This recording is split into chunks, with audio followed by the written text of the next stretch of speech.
Okay, so it's well, a day before the day when the women get to play. And of course, Baba Tando is here with me in the studio. I am a woman, Baba is a woman, so we are allowed to be biased, whether you like it or not. And I'm certainly going to be, well, biased. We've been covering a press conference that they held earlier today. We'll bring you that in a short while. But Baba, let's have a very quick conversation. All right. Let's start with preparations. Okay. What's up? Well, it's been a very long time coming. We've been preparing for about a year now, ever since we got the rights to host it. And so you know that when you get the rights to host, or when you win, or you are awarded the rights to host a tournament, first thing that will come into mind will be, facilities. I mean, the main infrastructure. In this case, we're talking about the two host venues. That's the Cape Coast Stadium and the Accra Sports Stadium. Then you're going to look at your security arrangements. You're going to look at your telecommunications arrangements. You're going to look at accommodation. You're going to look at media coverage, production. I mean, this is not just media coverage, but you're looking at production in its entirety. And you're looking at volunteerism because you're going to need lots of volunteers to come and support in one way or the other. You're looking at about about 20 thematic areas, 20 units, to form the entire organization. So preparation has been good. It started with the Minister of Youth and Sports, Isaac Isiama, inaugurating the local organizing committee, which immediately began work going on recce, finding what had to be put where, what had to be shifted, what had to be done, giving facelifts here and there. They immediately went into action, and along the line, it became quite scary because it was shaky for us as to whether we're still going to host or not. But then quickly the minister brought on what were the reasons? Because I understand CAF has been in a supervisory role as far as getting us prepared. This is their tournament. Their tournament. So as far as getting us prepared, they've been very they've been pretty much in charge. What is it that made us shaky? I mean, the rights, us hosting us having the hosting rights shaky. Okay, so this is what happens when CAF awards you the rights to host a tournament. They give you certain time frames within which you have to meet certain expectations. So you have a time frame within which to finish your infrastructure. You have a time frame to ensure that your security apparatus has been set up. You have time frame to ensure that you have your media things set up and all of that. So it became shaky when CAF realized that Ghana was delaying with preparation in terms of putting the two stadia together. I mean, we started by saying that, okay, we're going to use the Accra Sports Stadium and the Baba Yara Sports Stadium in Kumasi. Then it changed to the Tamale Sports Stadium. Then it changed to the Cape Coast Stadium. At a point, we even heard about the Legon Sports Stadium. So we were not sure about where it wasn't that we were not sure. It was that progress of work was really slow. And that was because there's no money, or what? Well, that would be another discussion for another time. But obviously, we were not able to meet the CAF deadlines for inspection. So we had 3 different inspections, and in all of these 3 inspections, CAF was not too pleased because what they were expecting us to have done at the time they got here, we had not been able to do. And I mean, they had no option than to push certain buttons to issue threats, subtle threats. I mean, they wouldn't come forward to tell you directly that, look, we'll take the hosting rights from you, but then they were pushing certain buttons, and we knew just where they were going, and that was how come it became quite shaky that Ghana, South Africa had been put on standby to host just in case Ghana had been stripped of the hosting rights. Yes, so we maneuvered, and then the sports minister quickly got this experienced man, Mr. Rex Dankwa. He's a sports consultant. He played a very active role in Ghana hosting Camp 2008, and he has a rich knowledge of a rich wealth of experience. So he was contracted he was added to the local organizing committee, and with his expertise, he was able to convince CAF that indeed all we need is just a little bit more time, and we'll be able to meet the deadline. And so he immediately got to work and put all the paperwork together, took off from where his members had gotten to, and then they worked together collectively and ensured that the stadia, now it was going to be Accra Sports Stadium and Cape Coast Stadium, and whatever had to be done and in real quick time. So that was done, and so we were not stripped of the hosting rights. And so South Africa had to just take a break and allow Ghana to continue with their preparations. And I must say that these things usually involve a lot of money and a lot of resources. I'm not sure, I can't say for sure, Gifty, if the reason for the delay was because we didn't have money, or it was because we didn't have the contractors who had to work on it, or we owed the contractors or something. I really do not know. But it happened that work was delaying, and so CAF was beginning to have second thoughts as to whether indeed Ghana was going to be ready by this time to host them. But you know what? Even but that. Today we were both at the Accra Sports Stadium, for example, and you were quite pleased. Were you just pleased about the asphalt, or? Well, to be honest, I mean, I don't frequent the Accra Sports Stadium, but you sounded like you were pretty pleased with what you saw. To be honest with you, I went to watch the Ghana South Africa game just this Sunday. The Black Queens played against the Banyana of South Africa in a friendly match, and the stadium I saw on Sunday was not the same one I saw today. This afternoon. Yes, because look, right from the entrance there were potholes, the ground was rough and all of that. There were gravels all over the place. But when we went in today, I was like, you saw my expression. I was like, oh wow. So this can actually be done. So there was asphalt all over on the ground, and you know, all the potholes had been filled. The chairs and the chairs in the stands had been cleaned up. The VVIP area, which was still under construction, was almost complete because the glass walls were being fitted. And so it was quite an improvement over what I saw on Sunday. And this is a matter of how many days? A matter of just 4 days. Wow. Yeah, that was my shock. Okay, yeah. All right. So we'll be getting to the game itself pretty shortly. But then, Baba, do you want to go a bit more into the threat by CAF, or you said it already? Okay, so like I was saying, the threat by CAF to take away the hosting rights. Okay, so it became clear, it became very obvious that CAF would not have second thoughts in stripping Ghana off the hosting rights, and so we either had to get our acts together, or we just had to forget it. Okay. And you see, up until now, I'm not too sure. I'm not sure I've heard it anywhere or I've seen it anywhere, but about this time we should have finished everything and gone through 2 phases of simulation. What am I talking about when I say simulation? By this time, we should have tried out everything, every facility in all the 2 stadia, and you know, done some sort of a dress rehearsal to see if there were any problems, and if there were problems, how we're going to quickly react to them. Okay. But I don't know if the simulation was done in my absence or on my blind side, but I've not heard it done. But so far so good. Today I saw they had turned on the generator at the Accra Sports Stadium. It was being cleaned out, and you know, pretty much everything in place. Okay, well, let's talk about the teams. I'm interested in the team dynamics. So what you taught me this afternoon, Baba? Okay, you tell me about it. Okay. What did I teach you? Don't worry. She didn't teach me anything. I already know. I've got my facts. So Team A. Group A. Okay, don't worry. Group A. That's be fine. You're allowed. Of course, it's allowed. But Gifty, can I ask you? Can I ask you just a quick question? Baba, I'm doing the questions here. Okay, I'm sorry. Group A. We do the same job. Don't forget. It's just that things are turned around. That seat is for me. I'm sorry. I'm in the hot seat today. It's so fine. Team A is Group A. Group A. Okay.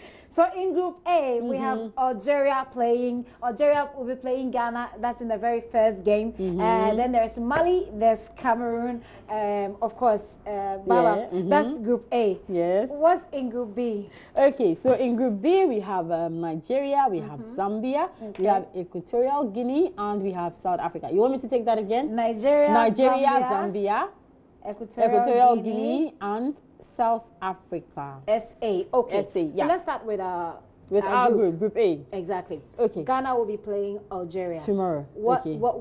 How difficult will that game be for Ghana? Look, every team that has qualified to play in the women's AWCON is solid because they have to go through qualifiers.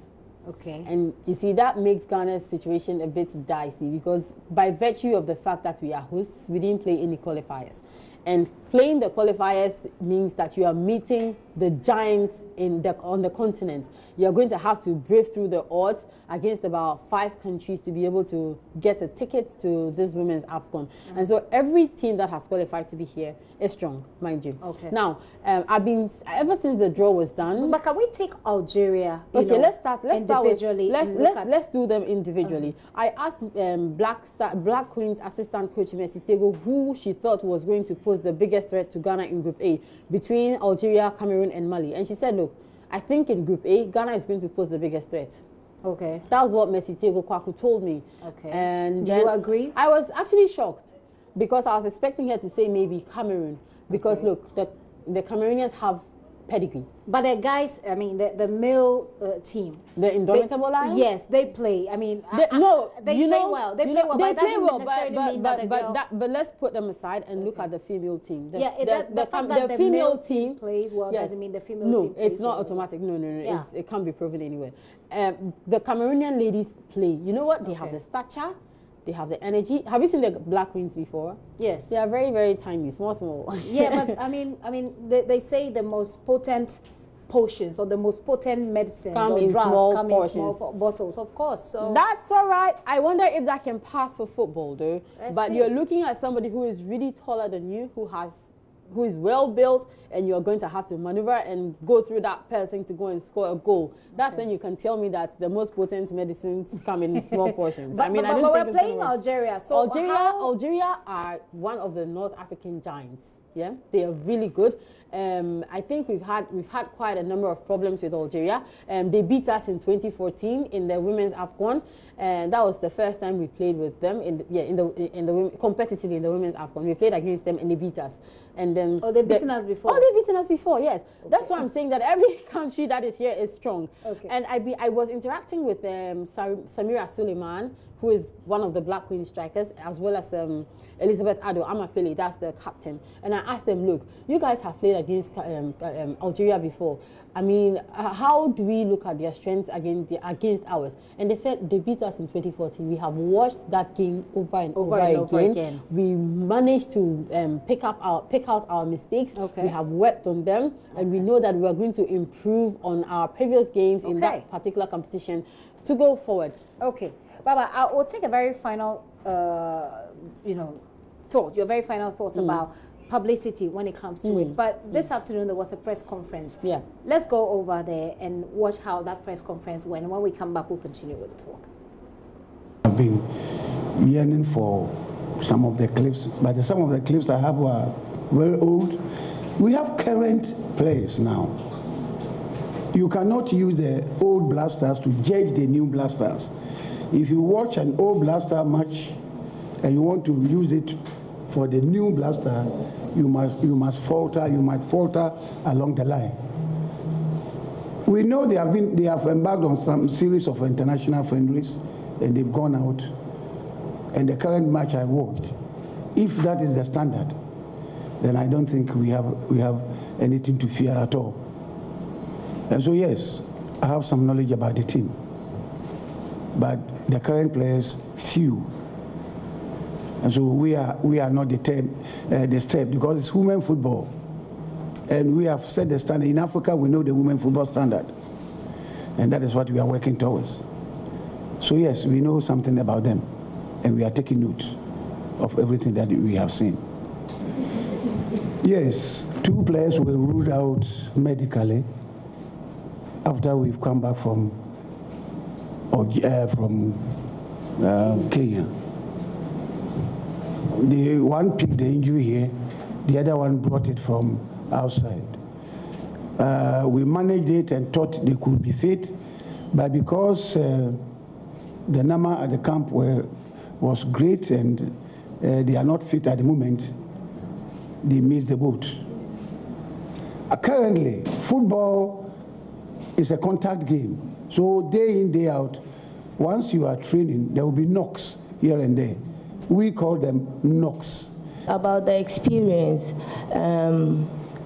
last 2 years in Cameroon, I mean, some of us that you see today, sorry, let me go again. Last 2 years in Cameroon, of course, we had some of the experience.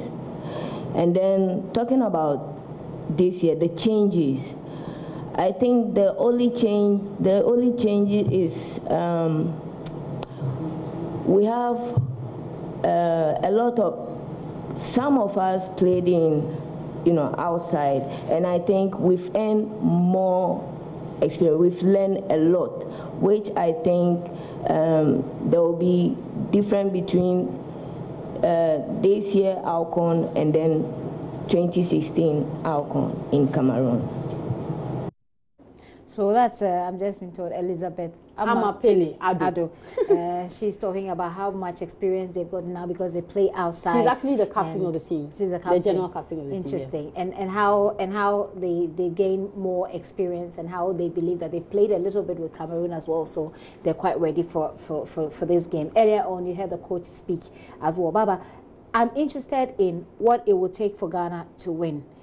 To win what? To win our first game or to win the tournament? To win the tournament, okay, so there are two things at stake. First is to get qualification to the Women's World Cup in 2019 to France, in France, and then the icing on the cake will be them lifting the trophy. So the first 3 countries in this AFCON, so the team that will play first, second, and third will qualify to the World Cup. So they actually have their eyes on that one. They want to qualify. That's one. And then, like I said, the icing on the cake will be to lift the AWCON trophy on 1st of December. Now, Gifty, there are 3 hurdles before you get to the knockout stage. Okay. I'm looking beyond Nigeria. I'm looking beyond Algeria, Mali, and Cameroon. Okay. Look, we have South Africa in our way. We have Nigeria in our way. Zambia beat us in a friendly match about 3 weeks ago. In Lusaka. It was a friend. Yes, look, Gifty, every game counts. Every game counts. So the threats for me in this competition are actually in Group B. I have no doubt that Ghana is actually going to qualify to the next stage. And once you qualify from the first the group stage to the next stage, you are going to play against teams in Group B. Okay. This case, so Nigeria, Zambia. We know their pedigree. As for Nigeria, we don't even want to talk about their pedigree on the African continent. They are the most decorated team when it comes to women's football. They've won the AFCON more than anybody has. I see. Yes, they have. Look, so we have Nigeria to worry about. We have Nigeria to worry about. Their players are winning. Aziza Toshuala is currently the best female footballer in Africa. We don't want to start a conversation about Nigeria. Okay. And they, for me, are the threat if we have to meet them, because we have to be able to beat them. We'll beat them. Hey, Gifty, I like your vim. What have you seen? We'll beat them. I've seen Amapele and they. Amapele? Yes. Okay, but it doesn't take only Amapele. Yes, we'll beat them. We'll beat them. Baba, let me take your wrap-up comments on this one. I wanted us to really touch briefly on publicity as well, and then we can wrap up the game and your expectations for tomorrow. Well, it has been quite a challenge because I mean, yes, the local people are not interested in women's football. It's not that people are not interested. You see, you have to whip up interest. About 6-7 years ago, I didn't like cricket, but cricket now is my #1 game. I can stay all night and watch cricket.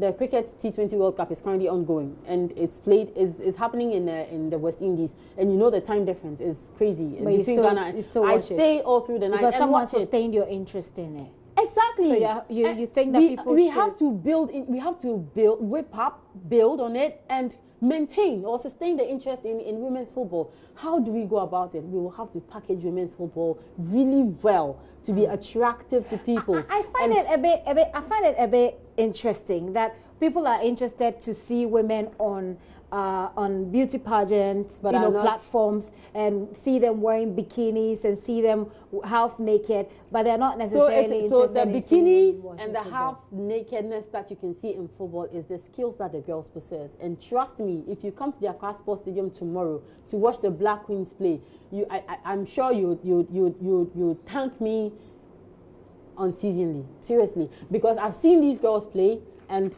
the last game was against the Banyana. on and Sunday. They played really well. And it was Lots superb. of It was amazing. You should see Amapele's flair. You should see Samira Suleiman on the side. You should see what's her name? Linda Eshen. You should see Amphobia. You should see Jane Ayiyem. You should see all of them. So you should be at the stadium tomorrow. You have no reason not to be at the stadium tomorrow. You must be at the Do you have to pay?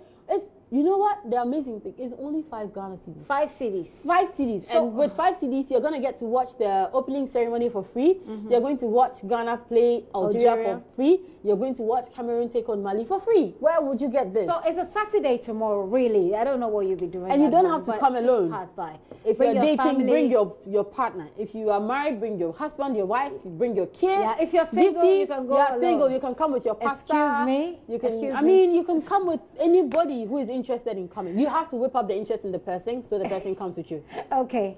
Well, I don't know what to say. Anyway, but did I catch you off guard? Of course not. But tomorrow is a Saturday. Tomorrow is a Saturday. The Black Queens are playing at the Accra Sports Stadium, and it's just 5 cedis. Look, I don't know what 5 cedis will do. It won't even buy you lunch. No, will it? For 5 cedis, we'll make you watch the opening ceremony for free. We'll make you watch our girls and cheer them on so they can win this match against Algeria for free, and then you get to watch the other games as well. And you know what? There are goodies at the stadium. I didn't want to touch on them, but there are surprises actually waiting for you at the stadium. Okay? The official sponsors of the tournament, that's Total. They have lots of goodies for you. The LOC, that's the local organizing committee. They have lots of surprises for you. Turn up in your numbers, and you never know. You could walk away a rich woman or a rich man tomorrow. And kickoff is at 3:30 tomorrow in the afternoon at 3:30. But you want to get there earlier. You want to get there for the opening ceremony. No, for about 1 o'clock. Kickoff is 3:30. It's 3:30, but the opening ceremony is at 1, so you should come. So 1 o'clock. Why don't you make your way to the Accra Sports Stadium? Please go and cheer our girls up. I'll be there. So please, let's see if we can, meet somewhere there, and we'll be cheering. I'll be waiting for you. Baba, you don't I'll give you a black queen's. I'll give you a black queen's jersey. Matilda Wamega will be there. Fred Smith will be there. I doubt if Fred Smith will go. I don't want to mention names, but it's fine. But Fred Smith will go. I have a jersey for you if I meet you at the stadium tomorrow. Oh, please. Give it to me so that I wear it to the place. I have a jersey for you at the stadium. But don't worry. I can only bring it to the stadium. That's the truth. Okay. Yeah. No problem. But you'll be there tomorrow at 3:30 p.m. It's kickoff. But the opening ceremony, you want to see what Ghana has put together. The opening ceremony is at 1 o'clock. It will be exquisite. Be there. And like I said, Fred Smith will be there. Fred Smith is my producer. He likes watching women play football. Wow. So any particular reason? If you want to, we can ask Fred Smith. Everybody will be there. So let's make it. Baba, get out of my studio. All right, thank you for having me. Continue with the conversation. It is tomorrow indeed. The AWCON is coming on, and it's starting at 1 o'clock. If you want to see the opening ceremony, 3:30 p.m. for kickoff. We want to cheer our girls on because we really, really want them to win, and they will make all of us proud.